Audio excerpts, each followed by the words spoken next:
Sa karagdagan pa nating mga balita, pag-uulat mula naman sa ating CMN roving reporter sa Mindanao. CNN Live Nation. Willie Boy Ramos, magandang araw sa iyo. Magandang araw din, Ariel. Magandang araw, Pilipinas. Mayong adlaw, mga taga Mindanao.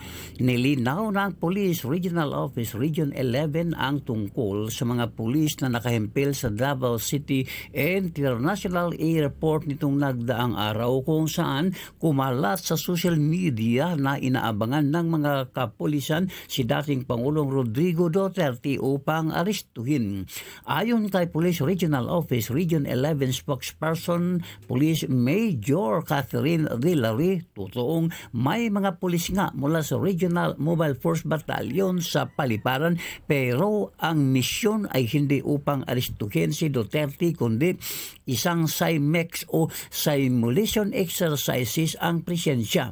Nilinaw din ni Dillary na walang kinalaman ang SIMEX sa di umano'y pag-aresto kay Duterte mula sa International Criminal Court ICC.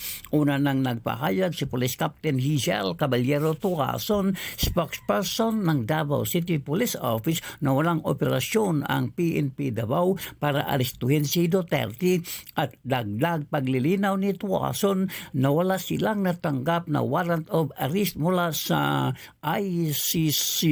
Well, Ramos, CMN Robert Reporter ng Mindanao, Radyo Kalikasan ng City Base, nagulat ng live para sa CMN Pilipinas. CNN Live Nationwide. Maraming salamat, Willie Boy Ramos, ang ating CMN roving reporter sa Mindanao.